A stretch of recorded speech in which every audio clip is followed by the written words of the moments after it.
Hey guys, this is Ravi शुरू, welcome back in my channel. तो आज ये वीडियो क्लास 12 का फर्स्ट चैप्टर होने वाला है फिजिक्स से, जिसका नाम है इलेक्ट्रोस्टैटिक्स।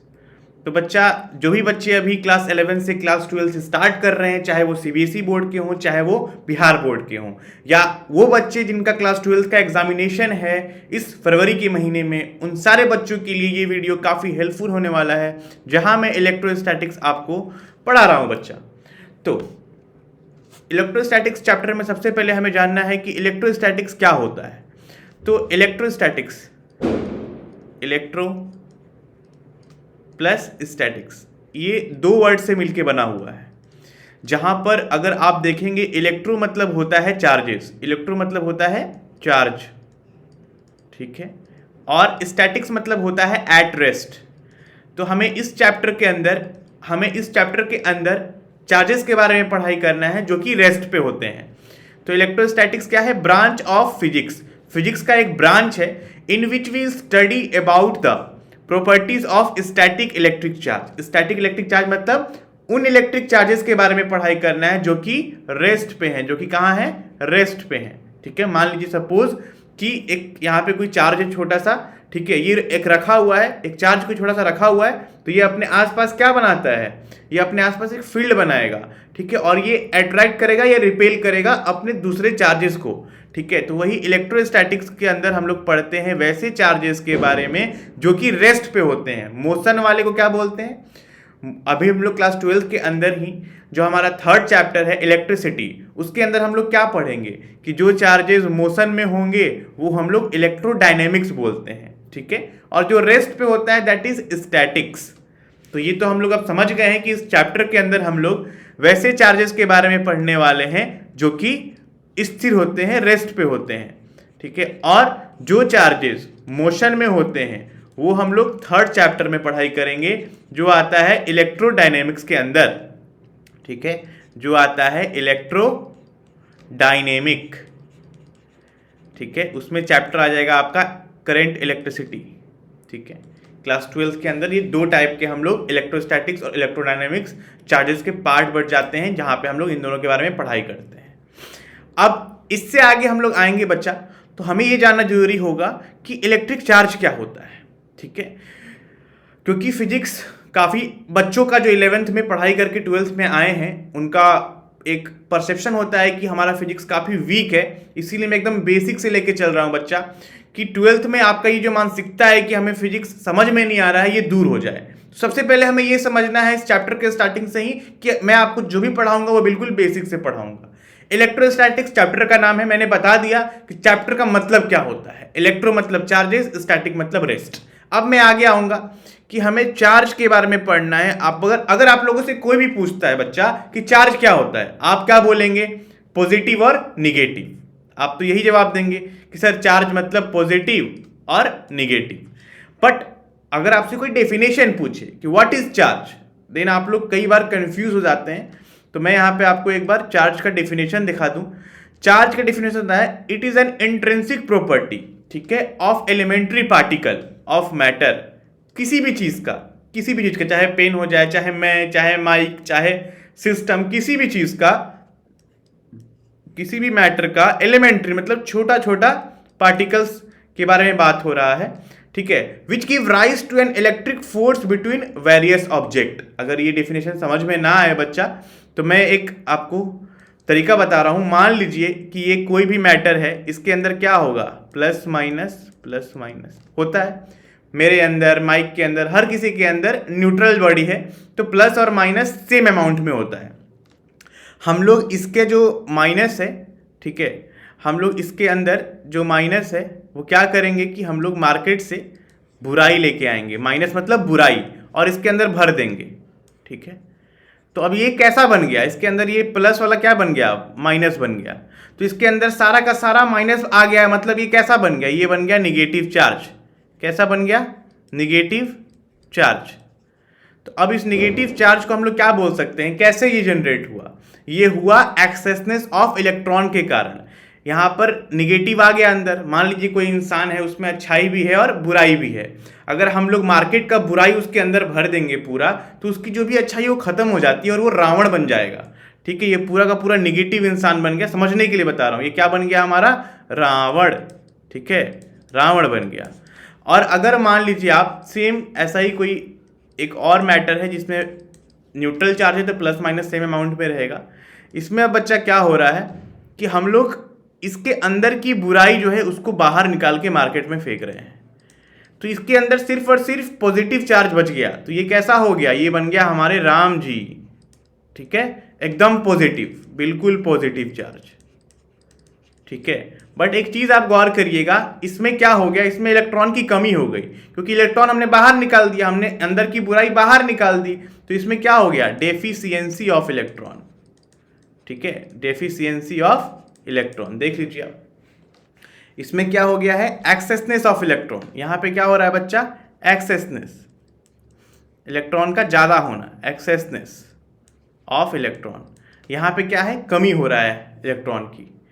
तो अगर हम लोग डेफिनेशन बोला जाए तो इलेक्ट्रिक चार्ज का डेफिनेशन हो सकता है कि ये क्या है? It is an intrinsic property.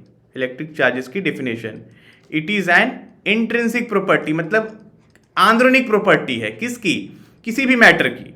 It is an intrinsic property, किसकी भाई? तो ऑफ मैटर, मैटर की अंदर की प्रॉपर्टी है।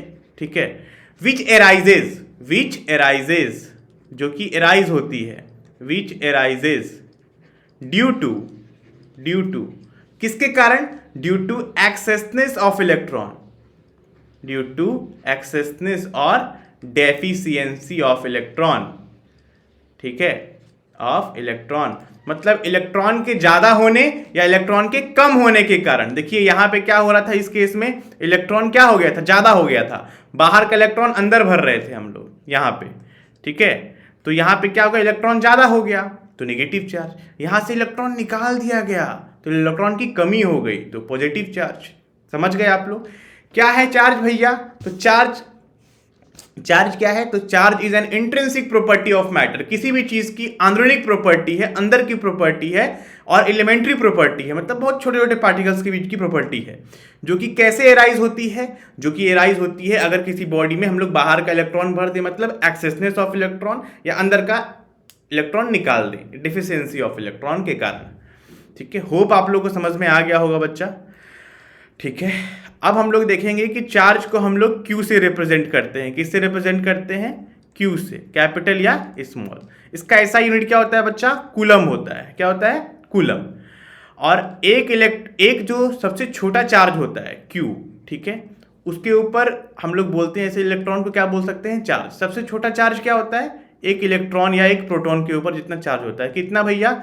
तो -1.6 इंटू 10 का पावर -19। कई बच्चे यही भूल जाते हैं, जो याद रखना है हमें, ठीक है, कि एक इलेक्ट्रॉन के ऊपर कितना चार्ज होता है? -1.6 इंटू 10 का पावर -19, और प्रोटॉन के ऊपर यही सेम वैल्यू लेकिन positive.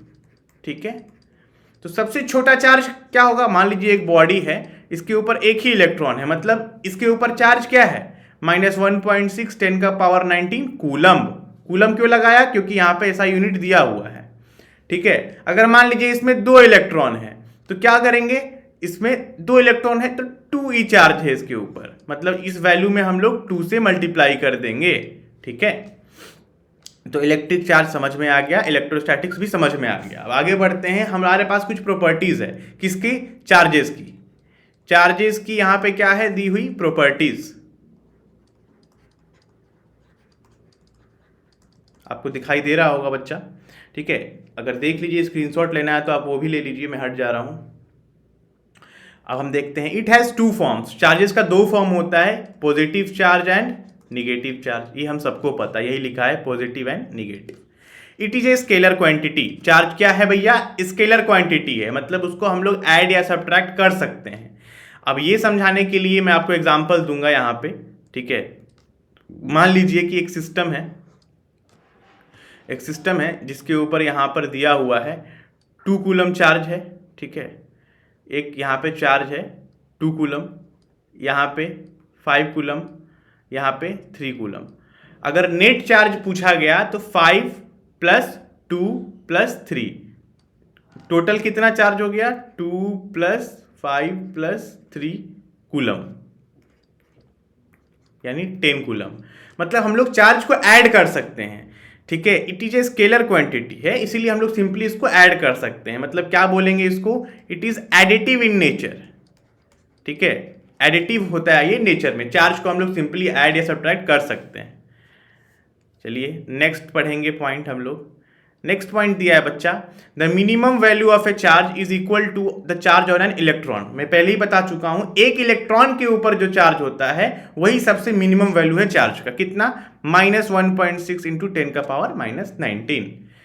Electric charge is always quantized because it is an integral multiple of charge of electron और प्रोटॉन। मतलब मान लीजिए एक बॉडी है, ठीक है, इसके ऊपर 1 2 3 है इलेक्ट्रॉन। तो अगर पूछा जाए कितना चार्ज है, तो 3 इलेक्ट्रॉन के बराबर, E प्लस E, मतलब कितना, 3E, ठीक है। तो 3 क्या हुआ, एक इंटीजर हुआ ना बच्चा, 3 क्या हुआ, एक इंटीजर हुआ। तो हम लोग वही बोलेंगे इसको कि charge is always quantize. Quantize किस वर्ड से बना है, क्वांटा। क्वांटा किस वर्ड से बना है, क्वांटा। क्वांटा मतलब छोटे छोटे पॉकेट्स, ठीक है, छोटे क्वांटिटी। तो चार्ज हमेशा क्या होता है, ऑलवेज क्वांटाइज्ड, हमेशा छोटे छोटे क्वांटिटी में होता है, because it is an integral multiple of charge, ठीक है।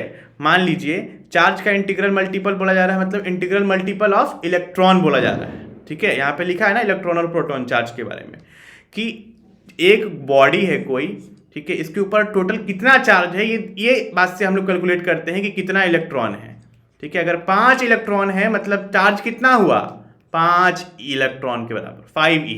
तो 5 क्या है, एक इंटीजर है ना, इसीलिए क्या बोलते हैं इसको, इंटीग्रल मल्टीपल, ठीक है। इसका वैल्यू हम लोग लिखते हैं Q इक्वल टू NE। यहां से 4th पॉइंट से एक फॉर्मूला निकलता है जिसपे न्यूमेरिकल भी बनते हैं NE, और N क्या होना चाहिए हमारा, N इक्वल टू 1 2 3 ऐसा करके कुछ भी 5 6 7 8 इंटीजर होना चाहिए N, ठीक है। तो electric charge is always quantized, क्योंकि वो इंटीग्रल मल्टीपल होता है इलेक्ट्रॉन का। ये है हमारा इलेक्ट्रॉन, ये है N मतलब इंटीजर्स, ठीक है, समझ गए होंगे आप लोग। Total charge on an isolated body is always conserved. Total charge एक बॉडी पे हमेशा क्या होता है, कंजर्व होता है। इसका मतलब मान लीजिए यहां पर 2 कूलम का चार्ज है, ठीक है, 1 मिनट, मान लीजिए यहां पर 2 कूलम का चार्ज है, यहाँ पर -5 कूलम का चार्ज है, और यहाँ पर 10 कूलम का चार्ज है, ठीक है। ये 10 हो गया, ठीक है, कूलम, ये माइनस में है, ठीक। तो टोटल कितना चार्ज हो गया, 2 + 10 - 5, यही हुआ ना, ये -5 है, तो मतलब ऐसे तो ऐड करेंगे, तो ऐड प्लस -5, तो प्लस माइनस माइनस ही हो जाएगा। 2 + 10 - 5 कितना हो गया बताइए, 7, ठीक है, 7 हो गया। ऐसे अगर हम लोग क्या करेंगे, इस पूरे चार्ज को हम लोग ऐसे ऐसे हिला दें, ठीक है, फिर से एक बार, कोई बात नहीं, ठीक है। अब मान लीजिए यही बॉडी को हम लोग, इसी बॉडी को हम लोग ऐसे ऐसे हिला दिए, और अब क्या बन गया, ये यहाँ पे हमारा, यहाँ पर बना 1 कूलम, ठीक है, ये बना हमारा 3 कूलम, ठीक है, ये बना 3 कूलम। अब भी हम लोग अगर ऐड करेंगे 1 + 3 + 3, तो कितना होगा, 7 कूलम। मतलब चार्ज जो है पहले क्या था, 2 था, 10 था, और -5, 3 चार्ज था, 2 10 -5। एक बॉडी में ये 3 चार्जेस थे। यहाँ भी 3 चार्जेस ही हैं, अलग अलग वैल्यू के, लेकिन दोनों का जो हम लोग सम निकाल के लाए वो क्या आया, 7 कूलम और 7 कूलम ही। मतलब चार्ज एक आइसोलेटेड सिस्टम पे क्या होता है, हमेशा कंजर्व होता है, ठीक है। कंजर्वेशन मतलब पता ही है, charge can neither be created nor be destroyed, it only be transfer from one body to another, ठीक है। अब एक और महत्वपूर्ण बात, static charges particle produces electric field. मान लीजिए कोई चार्ज है ऐसे Q, रेस्ट पे है, अगर ये रेस्ट पे है, कैसे है, रेस्ट पे है, तो रेस्ट पे क्या बनाएगा, ये इलेक्ट्रिक फील्ड। क्या बनाएगा बच्चा, इलेक्ट्रिक फील्ड। अगर मान लीजिए कोई चार्ज Q है वो मोशन में है, मोशन में है तो क्या बनाएगा, इलेक्ट्रिक फील्ड भी बनाएगा एंड मैग्नेटिक फील्ड भी बनाएगा। देख लीजिए, अगर वो produces electric field and magnetic field, कब, जब वो, सॉरी यहाँ पे, अगर किसी वेलोसिटी के साथ मूव कर रही है तो वो इलेक्ट्रिक एंड मैग्नेटिक फील्ड दोनों बनाएगा। अगर वो चार्ज जो है वो एसेलरेटेड है, एसेलरेशन में है, मतलब वेलोसिटी हर पल चेंज हो रहा है। यहाँ पर वेलोसिटी क्या था, कांस्टेंट था, यहाँ पे वेलोसिटी चेंज हो रहा है, एसेलरेशन में है, तो वो क्या प्रोड्यूस करेगा, इलेक्ट्रिक फील्ड भी एंड मैग्नेटिक फील्ड भी, एंड वो रेडिएट करेगा एनर्जी, मतलब EM wave, electromagnetic wave, energy radiation करता है वो अगर वो एसोलेटेड चार्ज होता है, यही लिखा हुआ है। And charge particle produces electric field, magnetic field and electromagnetic wave जब वो एसोलेशन में रहता है। देख लीजिए, जब वो एसोलेशन में रहता है। तो समझ गए होंगे बच्चा, ये पूरे हैं हमारे प्रॉपर्टीज। क्या कहना चाहता है प्रॉपर्टीज, एक एक पॉइंट को हम लोग फिर से एक बार देख लेंगे। पॉजिटिव होता है, नेगेटिव होता है, चार्ज को हम लोग ऐड कर सकते हैं। सबसे मिनिमम वैल्यू क्या होती है 1.6, 10 का पावर -19। इलेक्ट्रिक चार्जेस क्या होता है, क्वांटाइज्ड होता है, मतलब Q = NE होता है। चार्ज एक बॉडी पे क्या होता है, कंजर्व होता है, ठीक है, जो मैं बता दिया आपको। अगर चार्ज रुकी हुई है तो क्या प्रोड्यूस करेगी, इलेक्ट्रिक फील्ड। अगर चार्ज मोशन में है तो electric field and magnetic field. अगर चार्ज एक्सेलरेशन में है, ठीक है, तो इलेक्ट्रिक फील्ड, मैग्नेटिक फील्ड और इलेक्ट्रोमैग्नेटिक वेव, ठीक है, वो रेडिएट करेगी एनर्जी। तो ये सारी प्रॉपर्टीज हो गई। होप आप लोग के लिए दिमाग में याद भी हो गया होगा। अब मान लीजिए हमारे पास एक सवाल है, find the number of electron in 1 coulomb charge. देखते हैं कौन कौन बच्चे बना पाएंगे। Find the number of electron in -1 coulomb of charge. तो सबसे पहले नंबर आपको निकालना है। ऐसे सोचिए आप लोग, क्या निकालना है भैया, नंबर किसका, इलेक्ट्रॉन्स का। तो Q = NE, पता है ना जी, अभी सीखे हैं क्वांटाइजेशन ऑफ चार्ज। क्या निकालना है जी, 1 कूलम ऑफ चार्ज दिया हुआ है, मतलब कूलम दिया है ना, C दिया है इसके बगल में, मतलब चार्ज दिया है कितना, -1। देख लो, -1 दिया है, मतलब C दिया है बगल में, इसका मतलब ये चार्ज ही है, -1। N मतलब निकालना है, नंबर तो निकालना है ना, N क्या होता है, नंबर्स। और इलेक्ट्रॉन का वैल्यू क्या होता है, -1.6 × 10 का पावर -19, यही होता है ना जी, ठीक है। अब हम लोग नंबर निकालेंगे, तो अगर n के मल्टीप्लाई में ये है तो इक्वल टू उधर जाके क्या होगा, डिवाइड में। तो n बराबर ये -1 तो ऐसे ही रहेगा, और ये डिवाइड में आ गया, -1.6 × 10 का पावर -19, ठीक है। माइनस से ये माइनस कट गया, ये जो पॉइंट है ये हटेगा तो ऊपर क्या जाएगा, एक 0, ठीक।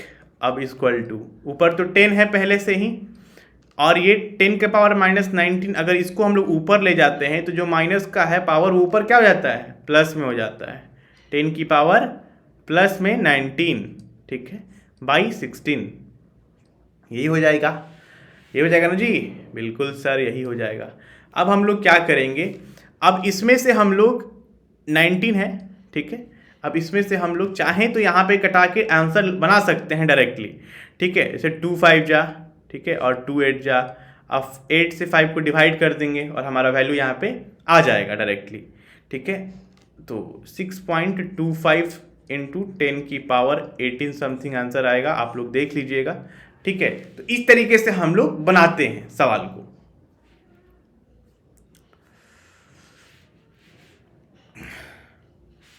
अगर आप लोग को लग रहा होगा नहीं ऐसे कैसे होगा, तो क्योंकि ये 19 था मैंने 18 कर दिया है पावर, ठीक है। आप देखिए जाएगा, अगर आप देखना चाहते हैं, आपको शौक है तो देख लीजिए आप। 8 इधर है, 5 इधर है, 0 पॉइंट डालिएगा तो 0 आएगा, फिर 6 बार में 48, फिर 20, फिर 2 बार में 16, फिर 40 हो जाएगा, 5 बार में 40 खत्म, 0.625 आएगा, ठीक है, इंटू 10 का पावर 19। ये भी आंसर सही है, लेकिन अगर आप चाहें तो एक पावर यहाँ से कम करिएगा तो यहाँ पे एक पॉइंट हट के यहाँ 6 पॉइंट हो जाएगा। दोनों सही है, कैलकुलेट करके मैंने दिखा दिया।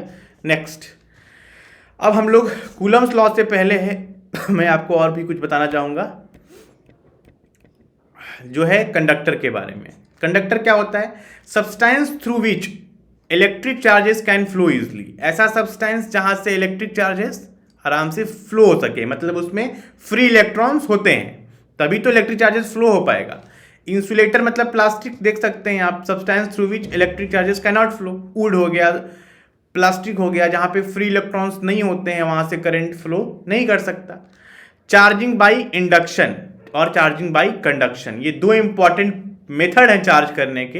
एक्चुअली हम लोग बोल सकते हैं इंडक्शन को, ठीक है, क्या बोल सकते हैं सर, एनसीईआरटी में लिखा हुआ है इंडक्शन मतलब बोल सकते हैं हम लोग विदाउट कांटेक्ट, मतलब बिना कांटेक्ट में आए हुए हम लोग दूसरे बॉडी को चार्ज कर सकते हैं।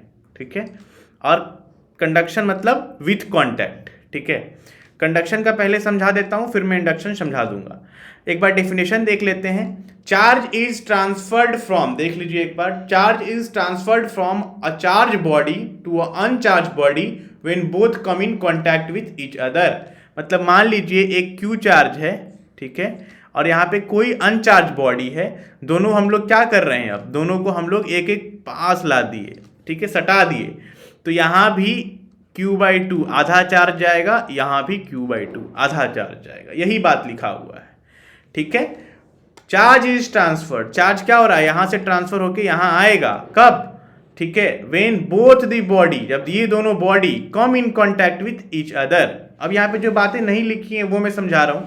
मान लीजिए बच्चा, एक तो एग्जांपल हो गया कि एक चार्ज बॉडी था, एक अनचार्ज बॉडी था, तो इक्वल चार्जेस स्प्लिट हो गए।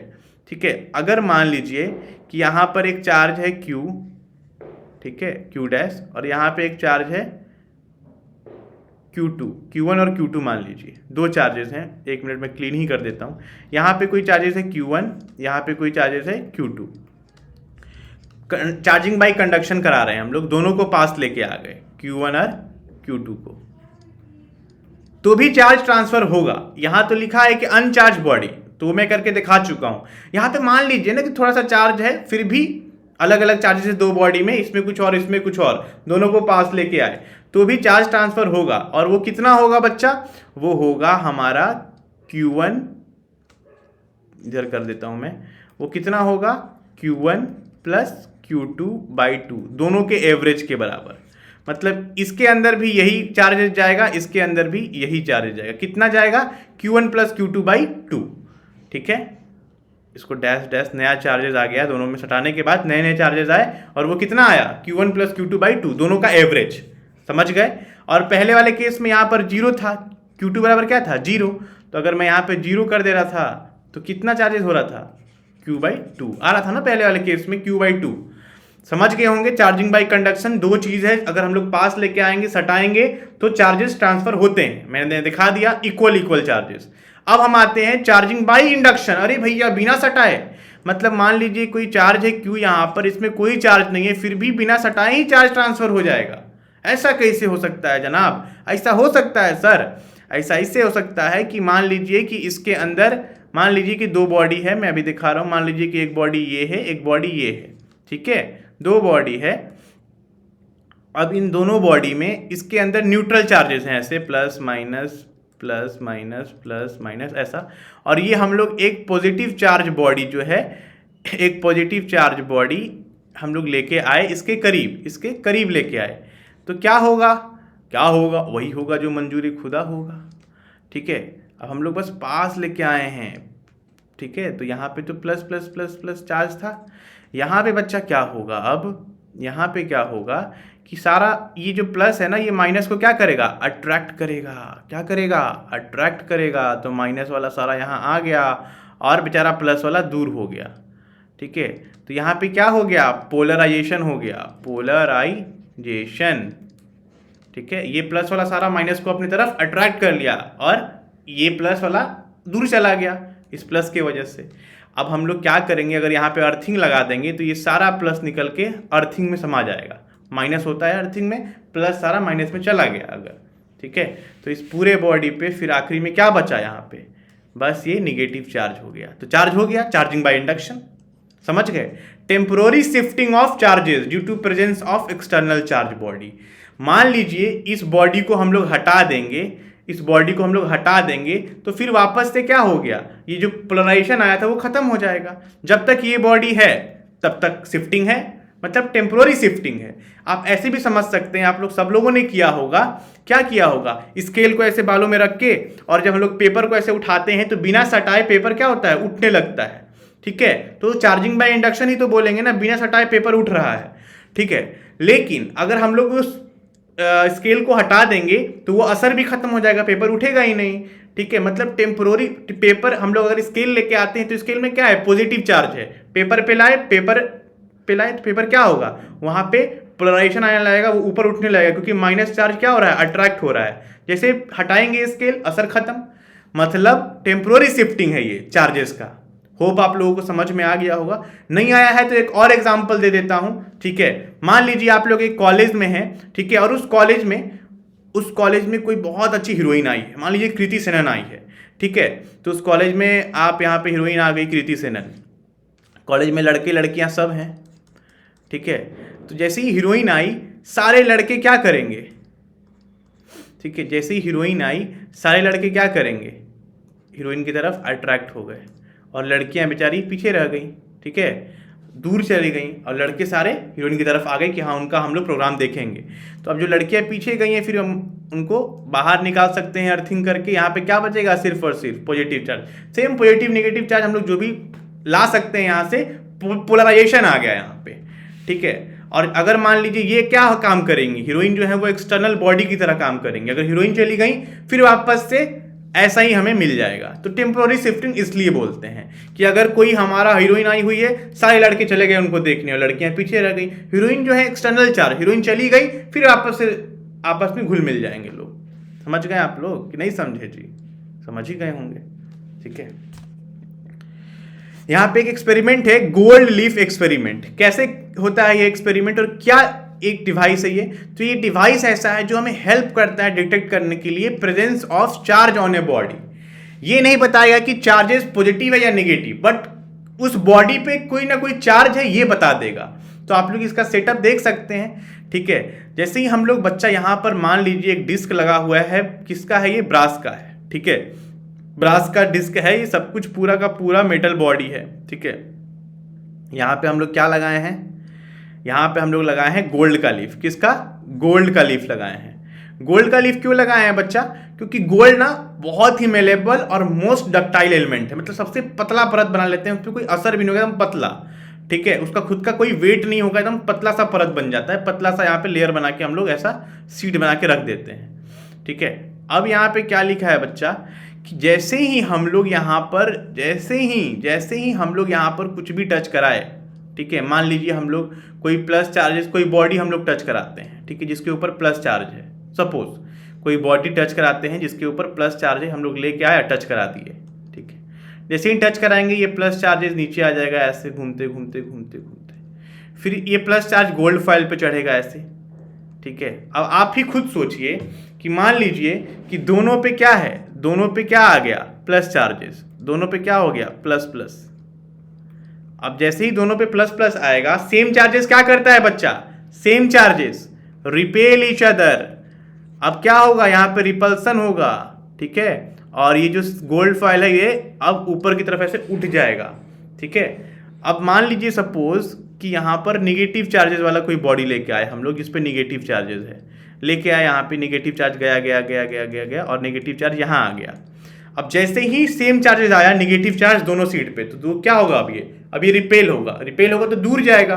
अब जैसे ही ये दूर गया ऐसे, ठीक है, एक दूसरे से ये दूर गया, जैसे हम लोग को मालूम चल जाएगा कोई ना कोई चार्ज है, ठीक है। तो वो सेम पॉजिटिव चार्ज के लिए भी रिएक्ट होगा ऐसा ही, और सेम निगेटिव चार्ज के लिए भी ऐसा ही होगा। तो हम लोग ये तो नहीं बता पाएंगे कि जो चार्ज आ रहा है ये पॉजिटिव आ रहा है या नेगेटिव, बट ये डिवाइस जो है गोल्ड लीफ इलेक्ट्रोस्कोप बोलते हैं इसको, गोल्ड का लीफ, मतलब गोल्ड लीफ हम लोग ले रहे हैं, गोल्ड से बना हुआ पत्ता जैसा स्ट्रक्चर यहाँ पे लगा रहे हैं। क्योंकि क्यों लगा रहे हैं, क्योंकि गोल्ड का जो फॉयल है वो बहुत ही पतला होता है, हम लोग पढ़े हैं 10th क्लास में ही मेटल नॉन मेटल में। तो ये बस ये डिटेक्ट करने में हमें हेल्प करता है कि चार्जेस किसी बॉडी पे है भी या नहीं है। समझ गए होगे अब तक, वेरी गुड। अगर मान लीजिए ऐसा सवाल आता है, कैन ए चार्ज ऑफ 8 × 10 का power -19 coulomb be given to a body, क्या ये चार्ज हम लोग किसी बॉडी को दे सकते हैं? अगर ऐसा सवाल आता है तो कैसे करेंगे? Same quantization of charge Q = NE, हम लोग को पता है कि n क्या होना चाहिए, इंटीजर्स। यहां पर जैसे ही आप लोग को देखेगा C, आप लोग समझ जाना भैया ये है कूलम, मतलब चार्ज का value, n as it is, E का वैल्यू -1.6 × 10 का पावर -19, ये मल्टीप्लाई में है, इक्वल टू किधर आएगा तो डिवाइड में, n एज इट इज 8 × 10 का पावर -19 ये, और ये ये पार्ट कहाँ आ गया जी, डिवाइड में। -19 से -19 खत्म, ये पॉइंट जो है ऊपर जाएगा तो 10 हो जाएगा, 8 से 2 बार में 16, 2 से 5 बार में, तो n का वैल्यू क्या आया जी, n का वैल्यू आया 5। ठीक है, n की क्या वैल्यू आई, 5। तो क्या 5 इंटीजर है, हाँ सर 5 तो एक इंटीजर है, तो हाँ एक बॉडी पे ये जो चार्ज है ये पॉसिबल है, it is possible because n comes 5 and 5 is an integer. तो हम लोग ऐसे पता लगा सकते हैं। ठीक है, ये सवाल भी बन गया।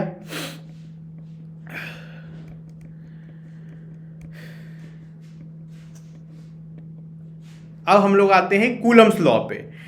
इस पूरे चैप्टर का फर्स्ट एंड सबसे इंपॉर्टेंट टॉपिक है बच्चा कूलम्स लॉ। ठीक है, अगर आप लोग थक गए हैं, आप लोग को पानी पीना है, आप लोग पानी पी लीजिए बच्चा, क्योंकि अभी तो ज़्यादा टाइम नहीं हो रहा है। ठीक है, तो कूलम्स लॉ हमारा आज का आखिरी टॉपिक होगा, ये हम लोग पढ़ लेंगे, एक सवाल बना लेंगे, फिर हम लोग नेक्स्ट टॉपिक नेक्स्ट चैप्टर में पढ़ेंगे। तो कूलम्स लॉ क्या होता है, two charges of the same nature repel each other and two charges of the opposite nature attract each other. हम लोग को पता है ये बात सर कि अगर दो चार्जेस है, एक प्लस क्यू एक माइनस क्यू, क्या करेगा ये दोनों, opposite charges attract each other. अगर मान लीजिए एक क्यू और ये भी क्यू, दोनों प्लस है, तो same charges repel each other sir, repel, but opposite attract each other. समझ रहे हैं ना आप लोग ये बात। ठीक है, तो आप लोग यही सेम फॉर्मूला हमने ग्रेविटेशन में पढ़ा था, लॉ ऑफ ग्रेविटेशन। ठीक है, तो उसमें पढ़ा था ना हमने, ग्रेविटेशनल फोर्स बराबर क्या होता था, G(m1m2/r²। जिसको जिसको याद है बच्चा एक बार कमेंट में कमेंट कर दे कि हाँ हमें याद है, हमने ग्रेविटेशन में पढ़ा था कि G एक कांस्टेंट होता था, मास 1 इंटू मास 2 बटा में उन दोनों के बीच का रेडियस का square. Same as it is coulomb's law भी वही है, बस m1 m2 मतलब मास की जगह पे चार्ज आ गया। ठीक है, तो कूलम हमारे महान व्यक्ति बताते हैं कि चार्जेस के बीच दो तरीके का फोर्स हो सकता है, या तो फोर्स ऑफ अट्रैक्शन या तो फोर्स ऑफ रिपल्सन। तो ये जो फोर्स है वो इन दोनों के, जो फोर्स है इन दोनों के प्रोडक्ट के मैग्नीट्यूड के बराबर होता है। बराबर नहीं मतलब proportional, is directly proportional to the product of magnitude and inversely proportional to the square of distance between them. तो ये दो बातें कही गई। पहली तो product of magnitude of charges, charges के मैग्नीट्यूड के, याद रखिएगा -5 लिखा है तो बस 5 देखेंगे, माइनस नहीं देखेंगे। तो उसके क्या है जी, डायरेक्टली प्रोपोर्शनल है। तो देख लीजिए डायरेक्टली प्रोपोर्शनल, तो हम लोग डायरेक्टली प्रोपोर्शनल करेंगे किसके, दोनों चार्जेस के प्रोडक्ट के डायरेक्टली प्रोपोर्शनल है। कर दिया गया, बिल्कुल सर। और inversely proportional to the square of distance between them, distance अगर r है तो उनके स्क्वायर का इनवर्सली प्रोपोर्शनल है। ठीक है, इन दोनों को बच्चा हम लोग मिला दिए, ये दोनों इक्वेशन को हम लोग मिलाए तो क्या बन के आया, ये बन के आएगा, दोनों को मिला देते हैं हमें, ये वाला पहला ये वाला दूसरा, इन दोनों को मिलाएंगे तो आएगा प्रोपोर्शनल Q1 Q2/r²। ठीक, अब ये प्रोपोर्शनल हटाएंगे तो एक कांस्टेंट टर्म यहाँ पे आ गया K, इसको बोलते हैं इलेक्ट्रोस्टैटिक कांस्टेंट। ठीक है, ये है हमारा इलेक्ट्रोस्टैटिक कांस्टेंट।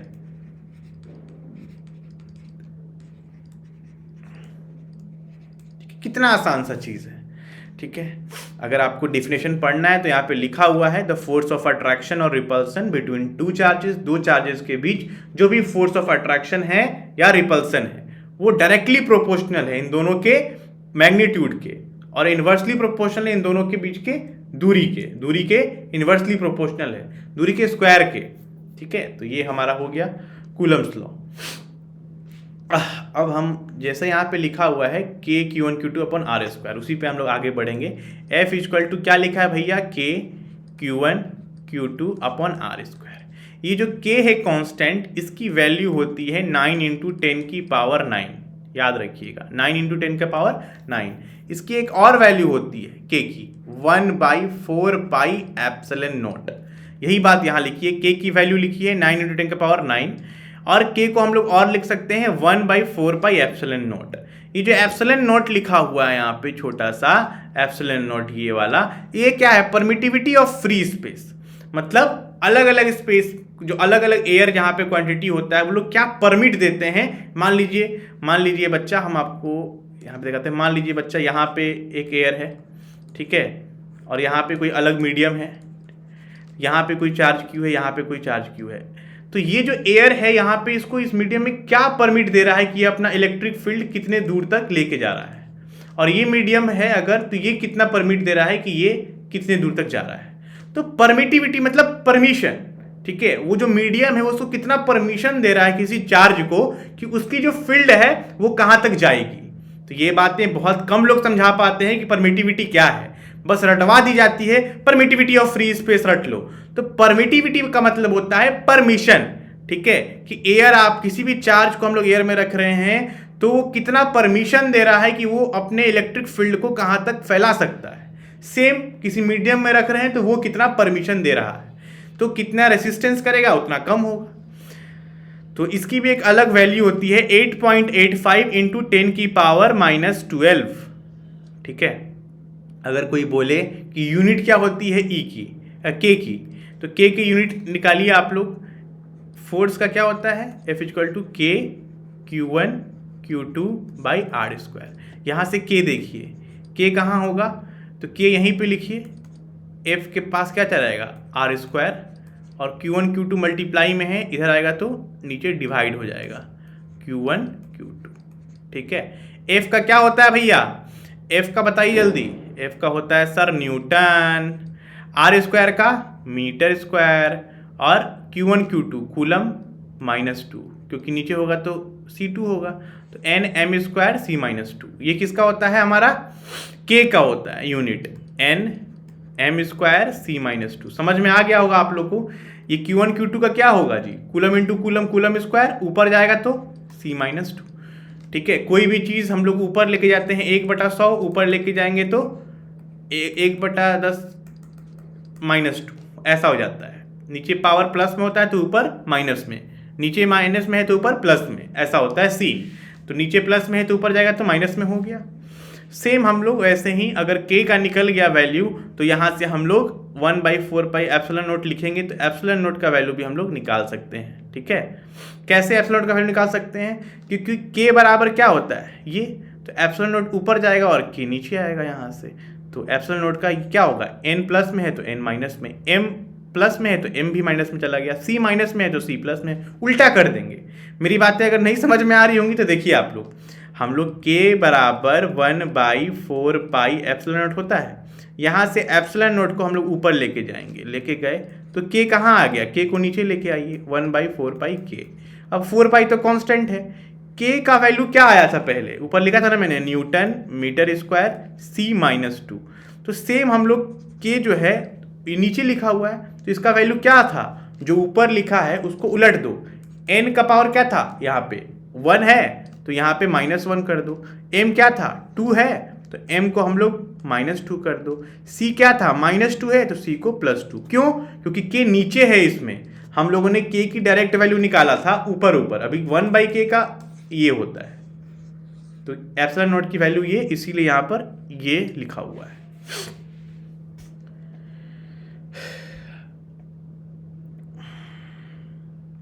अब बच्चा एक टर्म आता है डाई इलेक्ट्रिक कांस्टेंट, बहुत ही आसान सा चीज़ है डाई इलेक्ट्रिक या रिलेटिव परमिटिविटी। मान लेते हैं बच्चा, मान लेते हैं कि एक बार हम लोग एयर में निकाल रहे हैं, ये एयर है, दो यहाँ पर चार्जेस रखे हुए हैं Q1 और Q2, इनके बीच की दूरी है R, और एक बार हम लोग किसी मीडियम में रख दिए हैं दो चार्जेस को, ठीक है। ये हो गया हमारा Q1, ये हो गया हमारा Q2, दोनों के बीच की डिस्टेंस है R, ठीक है। तो हम लोग एक बार एयर में रख रहे हैं, एक बार किसी मीडियम में रख रहे हैं। तो एयर में जब रखेंगे तो फॉर्मूला क्या बनेगा भैया?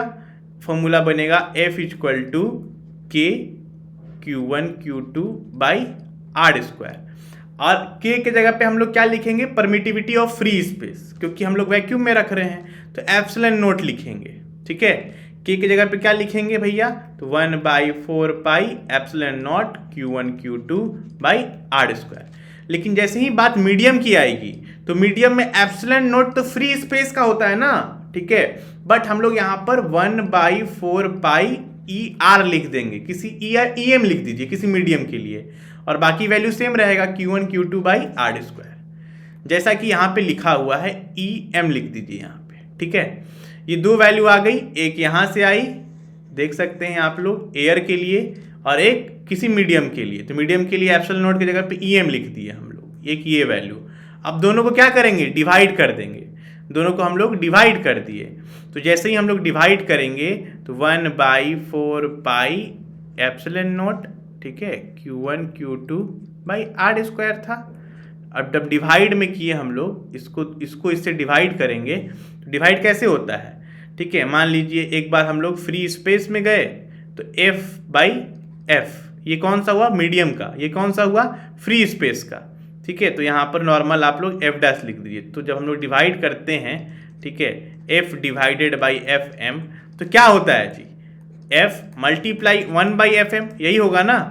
डिवाइड जब मल्टीप्लाई में बदलता है तो ये भी बदल जाता है, तो सेम हम लोग यहाँ पर जब डिवाइड करेंगे तो मल्टीप्लाई आएगा जब, तो क्या होगा जी, यहाँ पर ऊपर चला जाएगा 4 पाई ई एम बाई नीचे आएगा Q1 Q2, तो Q1 Q2 से कट जाएगा, ठीक है, ऊपर यहाँ पे आर स्क्वायर, तो आर स्क्वायर से आर स्क्वायर कट गया, ठीक है, यहाँ 4 पाई से 4 पाई कट गया, क्या आएगा, सिर्फ यहाँ बचा ई एम, यहाँ बचा ई एम, यहाँ बचा एप्सिलॉन नॉट, तो ई एम बाई ई, देख लीजिए यहाँ पे आप लोग, इन दोनों को हम लोग मिला के क्या लिख दिए, रिलेटिव परमिटिविटी ई आर।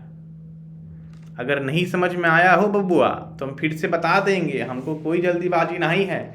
मान लीजिए यहाँ पे समझाते हैं, ये सवाल नहीं, वही परमिटिविटी, वो डाई इलेक्ट्रिक कांस्टेंट समझा रहे हैं हम, ठीक है, डाई इलेक्ट्रिक कांस्टेंट या रिलेटिव परमिटिविटी। हम लोग पहले मान लेते हैं कि हम लोग एयर में आए हैं, ठीक है, एयर यहाँ पर, और ये है कोई मीडियम, ठीक है भैया, बंटवारा कर दीजिए। यहाँ पर दो चार्जेस है, एक Q1 Q2, दोनों के बीच का दूरी r, यहाँ भी Q1 Q2, दोनों के बीच का दूरी r। जब हम लोग इसका फोर्स निकालें, जब हम लोग इसका फोर्स निकालेंगे तो क्या आएगा, 1/4 pi epsilon naught Q1 Q2 by r square. Equation first, epsilon naught क्यों लिखे, क्योंकि एयर है, कोई मीडियम है तो क्या लिखते हैं, F 1/4 pi epsilon medium, epsilon note नहीं लिखेंगे यहाँ पे, ये तो सेम रहेगा Q1 Q2 upon r square 2। अब हम लोग क्या करेंगे, equation first divided by equation second, divide कर दीजिए। जब हम लोग डिवाइड करेंगे तो क्या आएगा, डिवाइड करेंगे तो मान लीजिए इसके फोर्स को हम लोग क्या मानते हैं, F नोट, इसके फोर्स को हम लोग मानते हैं मीडियम, तो F note divided by FM, यही करेंगे। तो ये जो आया वो कितना आया, 1/4 pi epsilon naught Q1 Q2 upon r square, और ये कितना आएगा 1/4 pi epsilon medium Q1 Q2 by r square. देख लीजिए यही डिवाइड का साइन है, ठीक है, तो Q1 Q2 r square, Q1 Q2 r square cut जाएगा, ठीक। अब यहाँ क्या बचा, 4 पाई से 4 पाई कट गया, डिवाइड में EM क्या है, इसके भी नीचे है, ठीक है, तो हम लोग जब हम लोग force M by force M लिखेंगे, ठीक है, तो ये जो EM है ये ऊपर चला जाएगा, तो EM बाई ई नोट यही आएगा, यही हमने प्रूफ किया था पहले भी। तो EM बाई ई नोट को हम लोग क्या बोलते हैं, हम लोग बोलते हैं ER, रिलेटिव परमिटिविटी, ठीक है, देखिए यहाँ पे ER। तो होप समझ में आ गया हो आप लोगों को यहाँ से कि डाई इलेक्ट्रिक कांस्टेंट और रिलेटिव परमिटिविटी किसको बोलते हैं, ठीक है। अब इसको हम लोग K नहीं बोलते हैं, K एक अलग चीज है, K इलेक्ट्रोस्टैटिक कांस्टेंट है, और ये अलग चीज है, रिलेटिव परमिटिविटी है।